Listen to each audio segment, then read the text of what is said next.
ਸਤਿ ਸ਼੍ਰੀ ਅਕਾਲ ਜੀ। ਪੰਜਾਬ ਨਿਊਜ਼ ਵੇਖ ਰਹੇ ਸਾਰੇ ਦਰਸ਼ਕਾਂ ਦਾ ਮੈਂ ਸਵਾਤੀ ਗੁਪਤਾ ਨਿੱਘਾ ਸਵਾਗਤ ਕਰਦੀ ਹਾਂ। ਸੋ ਖਬਰਾਂ ਸ਼ੁਰੂਆਤ ਕਰਾਂਗੇ, ਪਰ ਉਸ ਤੋਂ ਪਹਿਲਾਂ ਇੱਕ ਨਜ਼ਰ ਮਾਰਾਂਗੇ ਅਹਿਮ ਸੁਰਖੀਆਂ ਤੇ।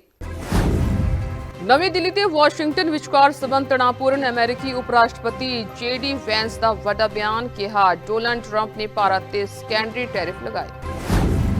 ਯੂਕਰੇਨ ਨੇ ਮੁੜ ਕੀਤੀ ਪੁਤਿਨ ਨਾਲ ਗੱਲਬਾਤ ਦੀ ਮੰਗ, ਕਿਹਾ ਪੁਤਿਨ ਨਾਲ ਮੁਲਾਕਾਤ ਸਭ ਤੋਂ ਪ੍ਰਭਾਵਸ਼ਾਲੀ ਤਰੀਕਾ। ਦੋਵੇਂ ਧਿਰਾਂ ਕੈਦੀਆਂ ਦਾ ਆਦਾਨ ਪ੍ਰਦਾਨ ਕਰ ਰਹੀਆਂ ਨੇ। ਇਜ਼ਰਾਈਲ ਨੇ ਯਮਨ ਤੇ ਕੀਤਾ ਹਮਲਾ, ਹੂਤੀ ਬਾਗੀਆਂ ਦੇ ਠਿਕਾਣਿਆਂ ਨੂੰ ਬਣਾਇਆ ਨਿਸ਼ਾਨਾ।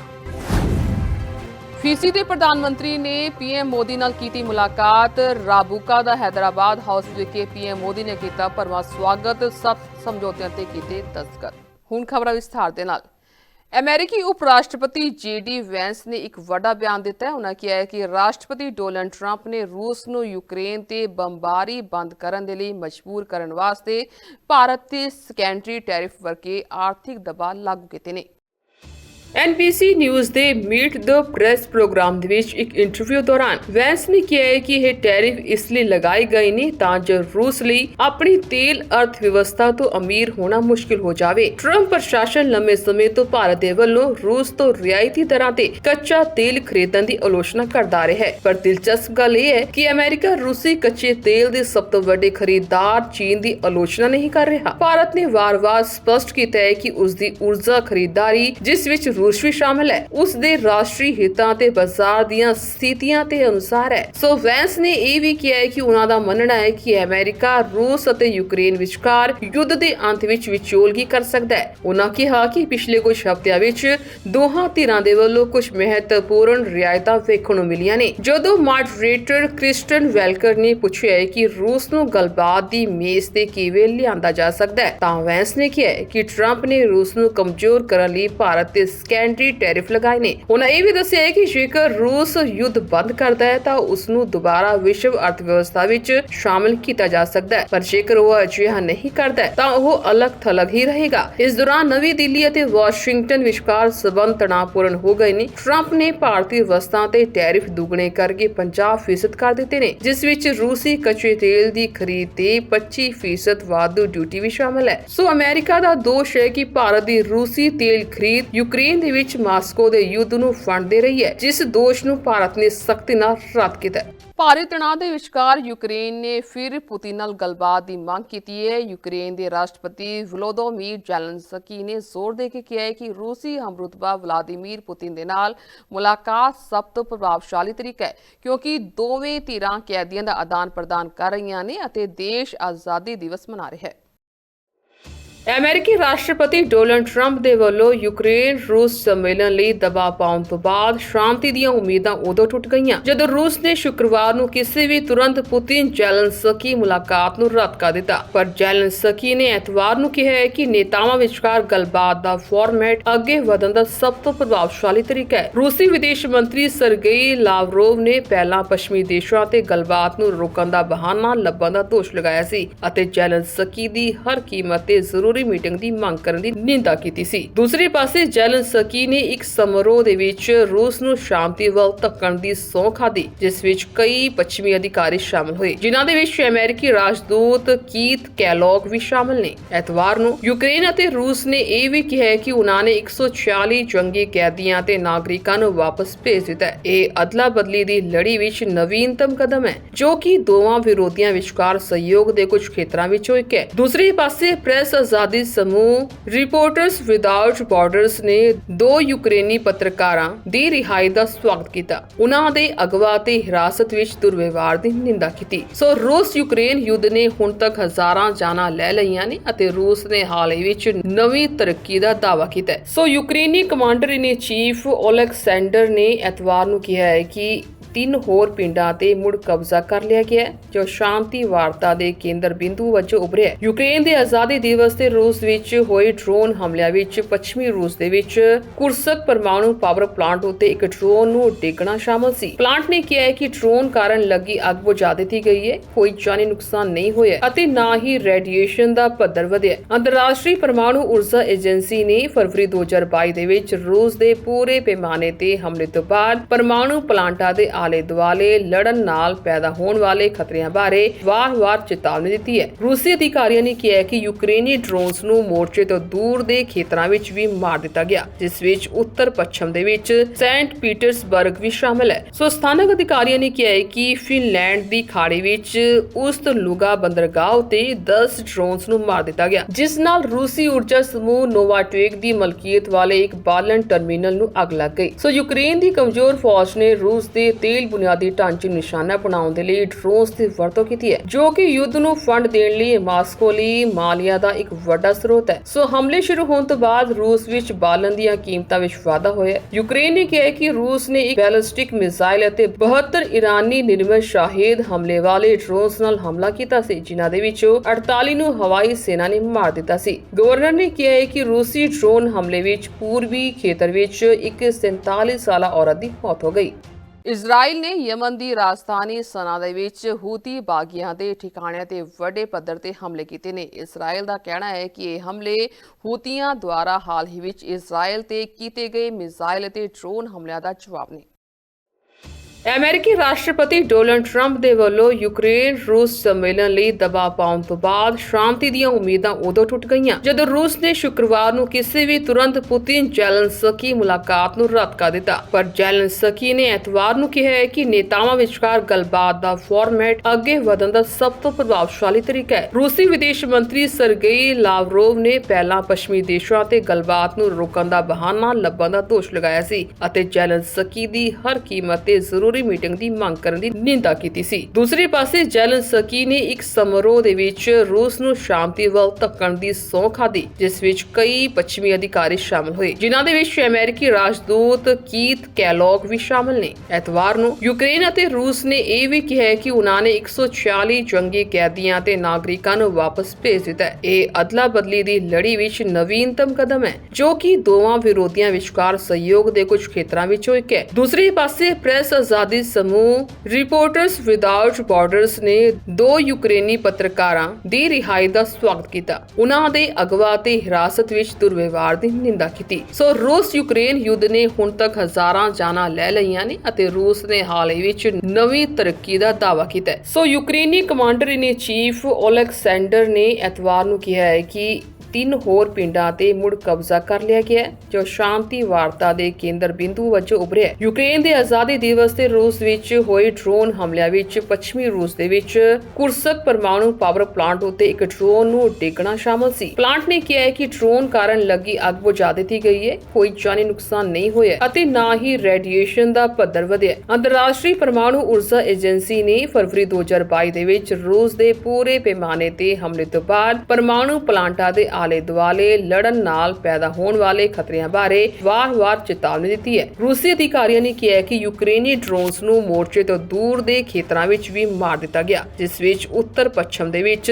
ਸੈਂਟ ਪੀਟਰਸਬਰਗ ਵੀ ਸ਼ਾਮਲ ਹੈ। ਸੋ ਸਥਾਨਕ ਅਧਿਕਾਰੀਆਂ ਨੇ ਕਿਹਾ ਹੈ ਕਿ ਫਿਨਲੈਂਡ ਦੀ ਖਾੜੀ ਵਿੱਚ ਉਸਤ-ਲੁਗਾ ਬੰਦਰਗਾਹ ਉਤੇ 10 ਡਰੋਨਸ ਨੂੰ ਮਾਰ ਦਿੱਤਾ ਗਿਆ, ਜਿਸ ਨਾਲ ਰੂਸੀ ਊਰਜਾ ਸਮੂਹ ਨੋਵਾਟੇਕ ਦੀ ਮਲਕੀਅਤ ਵਾਲੇ ਇੱਕ ਬਾਲਣ ਟਰਮੀਨਲ ਨੂੰ ਅੱਗ ਲੱਗ ਗਈ। ਸੋ ਯੂਕਰੇਨ ਦੀ ਕਮਜ਼ੋਰ ਫੌਜ ਨੇ ਰੂਸ ਦੇ ਤੇਲ ਬੁਨਿਆਦੀ ਢਾਂਚੇ ਨੂੰ ਨਿਸ਼ਾਨਾ ਬਣਾਉਣ ਦੇ ਲਈ ਡਰੋਨਸ ਦੀ ਵਰਤੋਂ ਕੀਤੀ ਹੈ, ਜੋ ਕਿ ਯੁੱਧ ਨੂੰ ਫੰਡ ਦੇਣ ਲਈ ਮਾਸਕੋ ਲਈ ਮਾਲੀਆ ਦਾ ਇੱਕ ਵੱਡਾ ਸਰੋਤ ਹੈ। ਸੋ ਹਮਲੇ ਸ਼ੁਰੂ ਹੋਣ ਤੋਂ ਬਾਅਦ ਰੂਸ ਵਿੱਚ ਬਾਲਣ ਦੀਆਂ ਕੀਮਤਾਂ ਵਿੱਚ ਵਾਧਾ ਹੋਇਆ ਹੈ। ਯੂਕਰੇਨ ਨੇ ਕਿਹਾ ਕਿ ਰੂਸ ਨੇ ਇੱਕ ਬੈਲਿਸਟਿਕ ਮਿਜ਼ਾਈਲ ਅਤੇ 72 ਇਰਾਨੀ ਨਿਰਮਿਤ ਸ਼ਾਹਿਦ ਹਮਲੇ ਵਾਲੇ ਡਰੋਨਸ ਨਾਲ ਹਮਲਾ ਕੀਤਾ ਸੀ, ਜਿਨ੍ਹਾਂ ਦੇ ਵਿੱਚੋਂ 48 ਨੂੰ ਹਵਾਈ ਸੈਨਾ ਨੇ ਮਾਰ ਦਿੱਤਾ ਸੀ। ਗਵਰਨਰ ਨੇ ਕਿਹਾ ਹੈ ਕਿ ਰੂਸੀ ਡਰੋਨ ਹਮਲੇ ਵਿੱਚ ਪੂਰਬੀ ਖੇਤਰ ਵਿੱਚ ਇੱਕ 47 ਸਾਲਾ ਔਰਤ ਦੀ ਮੌਤ ਹੋ ਗਈ।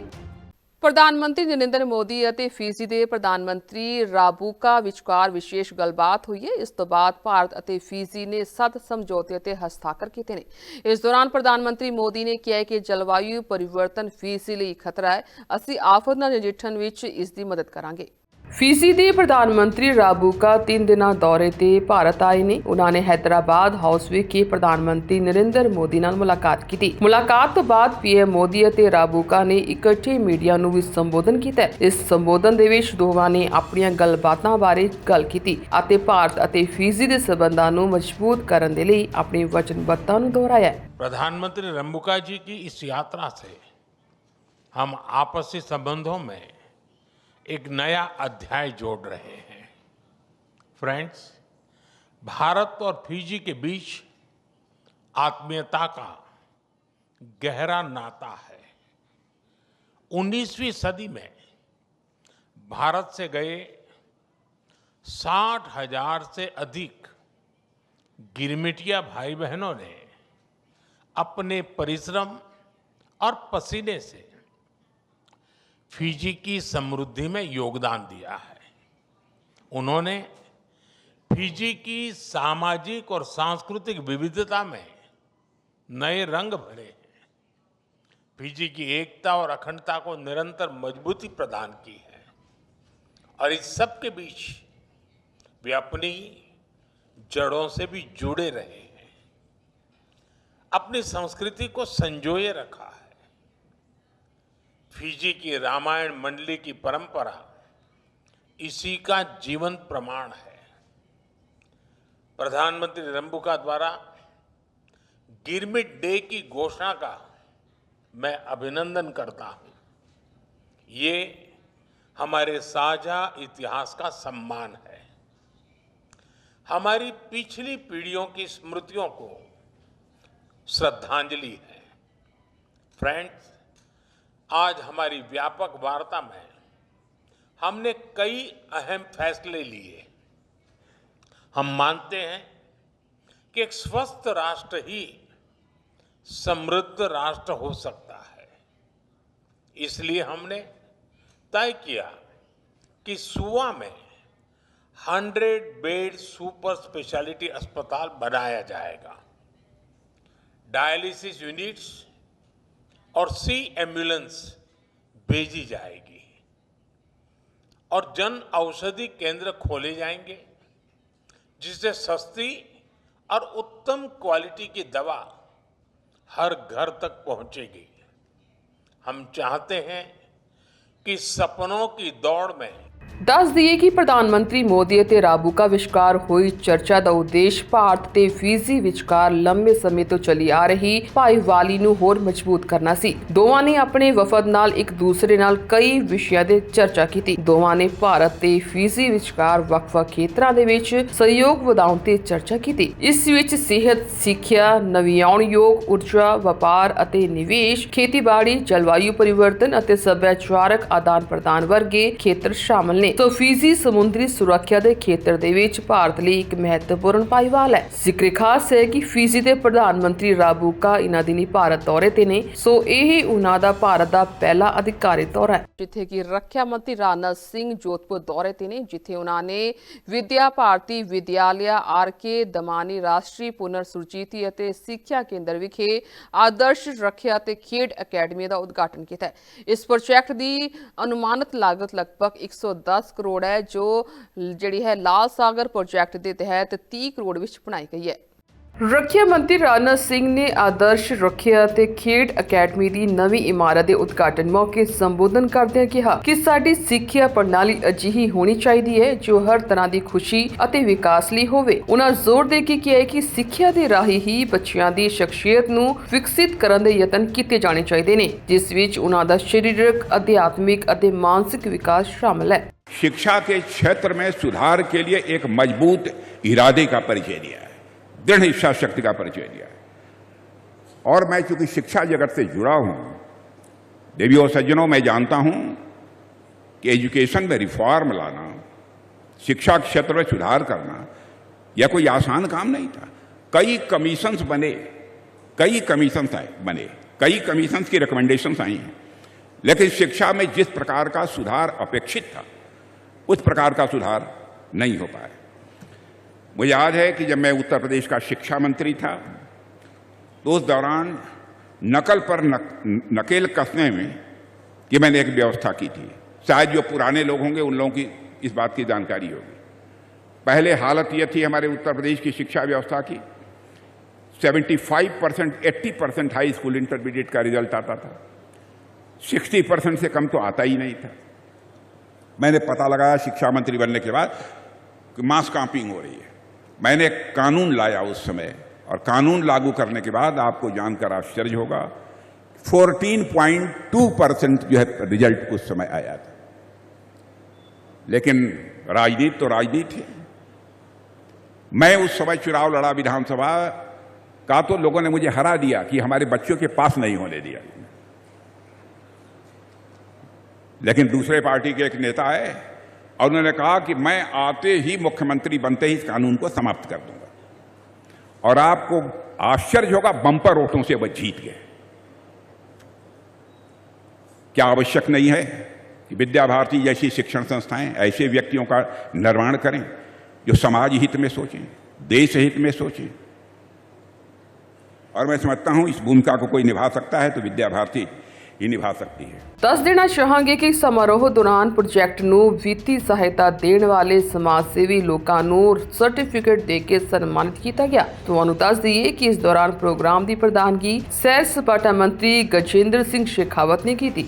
ਜੰਮੂ ਕਸ਼ਮੀਰ ਦੇ ਮੁੱਖ ਮੰਤਰੀ ਉਮਰ ਅਬਦੁੱਲਾ ਨੇ ਕਿਹਾ ਹੈ ਕਿ ਉਹਨਾਂ ਦੀ ਸਰਕਾਰ ਸੂਬੇ ਨੂੰ ਪੂਰਨ ਰਾਜ ਦਾ ਦਰਜਾ ਦਿਵਾਉਣ ਦੇ ਲਈ ਲਗਾਤਾਰ ਕੰਮ ਕਰ ਰਹੀ ਹੈ। ਉਹਨਾਂ ਕਿਹਾ ਹੈ ਕਿ ਉਹਨਾਂ ਦੀ ਸਰਕਾਰ ਬਣੇ 10 ਮਹੀਨਿਆਂ ਤੋਂ ਵੱਧ ਦਾ ਸਮਾਂ ਹੋ ਗਿਆ ਅਤੇ ਇਹ ਮੁੱਦਾ ਸ਼ੁਰੂ ਤੋਂ ਹੀ ਸੂਬੇ ਦੇ ਹਿੱਤ ਵਿੱਚ ਇੱਕ ਤਰਜੀਹ ਰਿਹਾ ਹੈ। ਜੰਮੂ ਕਸ਼ਮੀਰ ਦੇ ਮੁੱਖ ਮੰਤਰੀ ਉਮਰ ਅਬਦੁੱਲਾ ਮੁਤਾਬਿਕ ਉਹਨਾਂ ਨੂੰ ਇਸ ਮੁੱਦੇ ਤੇ ਸੁਪਰੀਮ ਕੋਰਟ ਦੇ ਵਿੱਚ ਸੁਣਵਾਈ ਹੋਣ ਦੀ ਉਮੀਦ ਸੀ, ਪਰ ਸੁਪਰੀਮ ਕੋਰਟ ਨੇ 10 ਅਕਤੂਬਰ ਤੋਂ ਪਹਿਲਾਂ ਮਾਮਲੇ ਸੁਣਵਾਈ ਕਰਨ ਤੋਂ ਇਨਕਾਰ ਕਰ ਦਿੱਤਾ। हम भी चाहते हैं कि इस फैसले में और देरी नहीं हो। हमें भी हुकूमत में 10 महीने से ज़्यादा हो गए हैं और पहले दिन से हम स्टेटहुड के पीछे लगे रहे। पहली कैबिनेट की जो हमारी मीटिंग हुई उसमें सबसे पहला फैसला हमारा स्टेटहुड का रेजोल्यूशन पास करना था। जो मेरी पहली मुलाकात वज़ीर आज़म साहब से हुई उसमें पहला काम जो मैंने किया वो कैबिनेट का रेजोल्यूशन मैंने उनके हाथ में थमा दिया। हम इंतज़ार करते आए लेकिन हमारी इंतज़ार का भी कोई हमें फ़ायदा मिला नहीं। अब चलिए, अफसोस की बात है कि सुप्रीम कोर्ट जो है 10 अक्टूबर से पहले इस बात को सुनने के लिए तैयार नहीं है। हम थोड़ा सा और इंतज़ार करेंगे, लेकिन हम अभी भी उम्मीद लगाए बैठे हैं कि जहां मरकज़ ने ये फ़ैसला नहीं किया, कम से कम सुप्रीम कोर्ट ही करे। अगर हम बिना सुप्रीम कोर्ट के इलेक्शन का वो जो हुक्म आया था, अगर वो हुक्म हमें नहीं मिला होता, शायद ही मैं आज यहाँ वज़ीर आला की हैसियत से आपसे बात कर रहा होता। जम्मू कश्मीर में इलेक्शन तभी मुमकिन हुए जब सुप्रीम कोर्ट ने इस पे वक्त की जो है पाबंदी लगाई। बदकिस्मती से स्टेटहुड पे सुप्रीम कोर्ट ने वक्त की पाबंदी नहीं लगाई थी, इसलिए हमें इतना जो है घसीटा जा रहा है। अब मैं उम्मीद करता हूं कि 10 अक्टूबर के बाद जब ये मामला सुप्रीम कोर्ट के सामने आएगा तो इस पे वक्त की सीमा लगेगी और फटाफट हमें दोबारा रियासत का दर्जा वापस मिलेगा। ਤੁਹਾਨੂੰ ਦੱਸ ਦਈਏ ਕਿ ਸੀਐਮ ਉਮਰ ਅਬਦੁੱਲਾ ਨੇ ਉਮੀਦ ਜਤਾਈ ਹੈ ਕਿ ਜੇਕਰ ਕੇਂਦਰ ਸਰਕਾਰ ਇਸ ਤੇ ਕੋਈ ਫੈਸਲਾ ਨਹੀਂ ਲੈਂਦੀ ਹੈ ਤਾਂ ਸੁਪਰੀਮ ਕੋਰਟ ਇਸ ਤੇ ਜ਼ਰੂਰ ਫੈਸਲਾ ਦੇਵੇਗਾ। ਸਰਕਾਰ ਤੇ ਜਨਤਾ ਦੋਵਾਂ ਦੀਆਂ ਨਜ਼ਰਾਂ ਹੁਣ ਆਉਣ ਵਾਲੀਆਂ ਸੁਣਵਾਈ ਅਤੇ ਕੇਂਦਰ ਸਰਕਾਰ ਦੇ ਸਟੈਂਡ ਤੇ ਟਿਕੀਆਂ ਹੋਈਆਂ ਨੇ। ਗੁਰੂਗ੍ਰਾਮ ਦੇ ਵਿੱਚ ਰਹਿਣ ਵਾਲੇ ਵਿਦੇਸ਼ੀ ਲੋਕਾਂ ਨੇ ਸ਼ਹਿਰ ਦੀਆਂ ਗਲੀਆਂ ਅਤੇ ਨਾਲੀਆਂ ਨੂੰ ਸਾਫ਼ ਕਰਨ ਦੇ ਲਈ ਇੱਕ ਸਫਾਈ ਮੁਹਿੰਮ ਸ਼ੁਰੂ ਕੀਤੀ।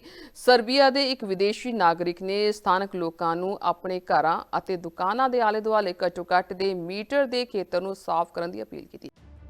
ਗੁਰੂਗ੍ਰਾਮ ਦੇ ਵਿੱਚ ਹਰ ਮਹੀਨੇ ਕਰੋੜਾਂ ਰੁਪਏ ਖਰਚ ਕਰਨ ਦੇ ਬਾਵਜੂਦ ਨਗਰ ਨਿਗਮ ਅਤੇ ਨਾਗਰਿਕ ਏਜੰਸੀਆਂ ਕੂੜੇ ਦੇ ਨਾਲ ਨਜਿੱਠਣ ਵਿੱਚ ਅਸਫਲ ਸਾਬਤ ਹੋ ਰਹੀਆਂ ਨੇ। ਇੱਥੇ ਸਫਾਈ ਦੀ ਸਥਿਤੀ ਇੰਨੀ ਮਾੜੀ ਹੈ ਕਿ ਇੱਕ ਫਰਾਂਸੀਸੀ ਔਰਤ ਨੇ ਗੁਰੂਗ੍ਰਾਮ ਨੂੰ ਸੂਰ ਦਾ ਘਰ ਵੀ ਕਹਿ ਦਿੱਤਾ। ਅਜਿਹੇ ਹਾਲਾਤਾਂ ਦੇ ਵਿੱਚ ਲੱਖਾਂ ਰੁਪਏ ਪ੍ਰਤੀ ਮਹੀਨੇ ਦੇ ਪੈਕੇਜਾਂ ਤੇ ਬਹੁ ਰਾਸ਼ਟਰੀ ਕੰਪਨੀਆਂ ਵਿੱਚ ਕੰਮ ਕਰਨ ਵਾਲੇ ਵਿਦੇਸ਼ੀ ਲੋਕ ਖੁਦ ਸੜਕਾਂ ਦੀ ਸਫਾਈ ਲਈ ਸੜਕਾਂ ਤੇ ਨਿਕਲ ਆਏ ਨੇ। ਲਗਭਗ 20 ਵਿਦੇਸ਼ੀਆਂ ਦੇ ਇੱਕ ਸਮੂਹ ਨੇ ਕੁਝ ਹੀ ਮਿੰਟਾਂ ਵਿੱਚ ਦਰੋਣਾਚਾਰਿਆ ਮੈਟਰੋ ਸਟੇਸ਼ਨ ਦੇ ਆਲੇ ਦੁਆਲੇ ਦੇ ਖੇਤਰ ਨੂੰ ਸਾਫ਼ ਕਰ ਦਿੱਤਾ ਜੋ ਪਹਿਲਾਂ ਕੂੜੇ ਅਤੇ ਨਾਲੀਆਂ ਨਾਲ ਭਰਿਆ ਹੋਇਆ ਸੀ। ਸਰਬੀਆ ਤੋਂ ਨਜ਼ਰ, ਫਰਾਂਸ ਤੋਂ ਮਾਟਿੰਡਾ ਅਤੇ ਹੋਰ ਦੇਸ਼ਾਂ ਦੇ ਨਾਗਰਿਕਾਂ ਨੇ ਇਸ ਮੁਹਿੰਮ ਦੇ ਵਿੱਚ ਹਿੱਸਾ ਲਿਆ।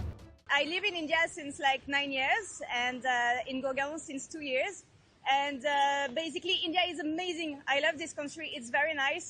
But I find it very sad that sometimes there is a lot of garbage everywhere. And one day I saw Lazar like picking up trashes and posting video, and I was like, yeah, this is so cool, you know, we should do it also. It's our trashes and we have the responsibility of our trashes. So just go in the streets and let's clean it also. So we got inspired by him and now we are doing it and it's great. Yeah, of course, like मेरा India बहुत सुंदर है, लेकिन ये मलबा अच्छा नहीं है, सो मेरा मलबा मेरा रिस्पॉन्सिबिलिटी है। ਤੁਹਾਨੂੰ ਦੱਸ ਦਈਏ ਕਿ ਇਸ ਤੋਂ ਪਹਿਲਾਂ ਜੁਲਾਈ ਦੇ ਵਿੱਚ ਹਰਿਆਣਾ ਸਰਕਾਰ ਨੇ ਨਾਗਰਿਕਾਂ ਦੇ ਹਿੱਤਾਂ ਨੂੰ ਧਿਆਨ ਵਿੱਚ ਰੱਖਦੇ ਹੋਏ ਗੁਰੂਗ੍ਰਾਮ ਸ਼ਹਿਰ ਦੇ ਵਿੱਚ ਸਫਾਈ ਅਤੇ ਕੁਸ਼ਲ ਡਰੇਨੇਜ ਪ੍ਰਣਾਲੀ ਬਣਾਈ ਰੱਖਣ ਪ੍ਰਤੀ ਆਪਣੀ ਵਚਨਬੱਧਤਾ ਨੂੰ ਬਣਾਈ ਰੱਖਣ ਤੇ ਜ਼ੋਰ ਦਿੱਤਾ ਸੀ। ਗੁਰੂਗ੍ਰਾਮ ਦੇ ਪ੍ਰਮੁੱਖ ਨਾਗਰਿਕਾਂ ਨਾਲ ਇੱਕ ਮੀਟਿੰਗ ਦੇ ਵਿੱਚ ਹਰਿਆਣਾ ਦੇ ਮੁੱਖ ਸਕੱਤਰ TVSN ਪ੍ਰਸਾਦ ਨੇ ਅਧਿਕਾਰੀਆਂ ਨੂੰ ਪ੍ਰਾਪਤ ਸੁਝਾਵਾਂ ਦੇ ਆਧਾਰ ਤੇ ਨਵੀਆਂ ਯੋਜਨਾਵਾਂ ਤਿਆਰ ਕਰਨ ਦੇ ਨਿਰਦੇਸ਼ ਦਿੱਤੇ। ਮਹਿਲਾ ਵਨਡੇ ਵਿਸ਼ਵ ਕੱਪ ਅਗਲੇ ਮਹੀਨੇ 30 ਸਤੰਬਰ ਤੋਂ ਸ਼ੁਰੂ ਹੋਣ ਜਾ ਰਿਹਾ ਹੈ, ਜਿਸ ਲਈ ਹੁਣ ਹਰ ਟੀਮ ਆਪਣੀ ਟੀਮ ਦਾ ਐਲਾਨ ਕਰ ਰਹੀ ਹੈ। ਇਸ ਕ੍ਰਮ ਦੇ ਵਿੱਚ ਪਾਕਿਸਤਾਨ ਨੇ ਵੀ ਆਪਣੀ 15 ਮੈਂਬਰੀ ਟੀਮ ਦਾ ਐਲਾਨ ਕਰ ਦਿੱਤਾ ਹੈ। ਟੀਮ ਦੇ ਵਿੱਚ ਕਪਤਾਨੀ ਦੀ ਜ਼ਿੰਮੇਵਾਰੀ ਫਾਤਿਮਾ ਸਨਾ ਨੂੰ ਦਿੱਤੀ ਗਈ ਹੈ। ਉਹ ਪਹਿਲੀ ਵਾਰ ਵਨਡੇ ਵਿਸ਼ਵ ਕੱਪ ਵਿੱਚ 15 ਮੈਂਬਰੀ ਪਾਕਿਸਤਾਨ ਟੀਮ ਦੀ ਕਪਤਾਨੀ ਕਰੇਗੀ। ਪਿਛਲੇ ICC ਮਹਿਲਾ ਕ੍ਰਿਕਟ ਵਿਸ਼ਵ ਕੱਪ ਦੇ ਵਿੱਚ ਪਾਕਿਸਤਾਨ ਦੀ ਨੁਮਾਇੰਦਗੀ ਕਰਨ ਵਾਲੀ ਸਨਾ ਨੇ ਇਸ ਤੋਂ ਪਹਿਲਾਂ ਇਸ ਸਾਲ ਲਾਹੌਰ ਦੇ ਵਿੱਚ ਹੋਏ ICC ਮਹਿਲਾ ਵਿਸ਼ਵ ਕੱਪ ਕੁਆਲੀਫਾਇਰ ਦੇ ਵਿੱਚ ਟੀਮ ਦੀ ਕਪਤਾਨੀ ਕੀਤੀ ਸੀ, ਜਿੱਥੇ ਟੀਮ ਨੇ 100% ਜਿੱਤ ਦਾ ਰਿਕਾਰਡ ਕਾਇਮ ਰੱਖਿਆ ਅਤੇ ਇਸ ਸਾਲ ਭਾਰਤ ਅਤੇ ਸ਼੍ਰੀਲੰਕਾ ਵਿੱਚ ਹੋਣ ਵਾਲੇ ICC ਮਹਿਲਾ ਕ੍ਰਿਕਟ ਵਿਸ਼ਵ ਕੱਪ ਦੇ ਲਈ ਕੁਆਲੀਫਾਈ ਕੀਤਾ। ਸੋ ਸੱਜੇ ਹੱਥ ਦੀ ਬੱਲੇਬਾਜ਼ ਇਮਾਨ ਫਾਤਿਮਾ, ਜਿਸ ਨੇ ਹਾਲ ਹੀ ਵਿੱਚ ਆਇਰਲੈਂਡ ਵਿਰੁੱਧ ਆਪਣਾ T20 ਅੰਤਰਰਾਸ਼ਟਰੀ ਡੈਬਿਊ ਕੀਤਾ ਸੀ, ਵਨਡੇ ਟੀਮ ਦਾ ਹਿੱਸਾ ਹੈ। ਇਸ ਤੋਂ ਇਲਾਵਾ 6 ਆਪਣੇ ਪਹਿਲੇ ਵਨਡੇ ਵਿਸ਼ਵ ਕੱਪ ਦੇ ਵਿੱਚ ਖੇਡਣ ਲਈ ਤਿਆਰ ਨੇ। ਇਸ ਤੋਂ ਇਲਾਵਾ ICC ਮਹਿਲਾ ਵਿਸ਼ਵ ਕੱਪ ਕੁਆਲੀਫਾਇਰ ਵਿੱਚ ਸ਼ਾਮਲ 15 ਮੈਂਬਰੀ ਟੀਮ ਦੇ ਵਿੱਚ 2 ਬਦਲਾਅ ਕੀਤੇ ਗਏ ਨੇ। ਆਇਮਾਨ ਅਤੇ ਸਦਾਫ ਨੂੰ ਗੁਲ ਫਿਰੋਜ਼ਾ ਤੇ ਨਾਜ਼ੀਹਾ ਅਲਵੀ ਦੀ ਜਗ੍ਹਾ ਟੀਮ ਵਿੱਚ ਸ਼ਾਮਲ ਕੀਤਾ ਗਿਆ, ਜਿਨ੍ਹਾਂ ਨੂੰ ਤੂਬਾ ਹਸਨ, ਹਾਨੀ ਅਤੇ ਵਹੀਦਾ ਅਖਤਰ ਦੇ ਨਾਲ 5 ਮੈਂਬਰੀ ਰਿਜ਼ਰਵ ਖਿਡਾਰੀਆਂ ਵਿੱਚ ਸ਼ਾਮਲ ਕੀਤਾ ਗਿਆ। ਪਾਕਿਸਤਾਨ ਆਪਣੇ ਸਾਰੇ ਹੀ ਗਰੁੱਪ ਪੜਾਅ ਦੇ ਮੈਚ ਕੋਲੰਬੋ ਦੇ ਆਰ ਪ੍ਰੇਮਦਾਸਾ ਅੰਤਰਰਾਸ਼ਟਰੀ ਕ੍ਰਿਕਟ ਸਟੇਡੀਅਮ ਵਿੱਚ ਖੇਡੇਗਾ। ਜੇਕਰ ਪਾਕਿਸਤਾਨ 29 ਅਕਤੂਬਰ ਨੂੰ ਸੈਮੀਫਾਈਨਲ ਅਤੇ 2 ਨਵੰਬਰ ਨੂੰ ਫਾਈਨਲ ਲਈ ਕੁਆਲੀਫਾਈ ਕਰਦਾ ਹੈ ਤਾਂ ਦੋਵੇਂ ਮੈਚ ਕੋਲੰਬੋ ਵਿੱਚ ਹੋਣਗੇ। ਸੋ ਇਹ ਸਨ ਪੰਜਾਬ ਨਿਊਜ਼ ਦੀ ਅਹਿਮ ਖਬਰਾਂ। ਇਸ ਦੇ ਨਾਲ ਤੁਸੀਂ ਮੈਨੂੰ ਆ ਗਿਆ। ਧੰਨਵਾਦ।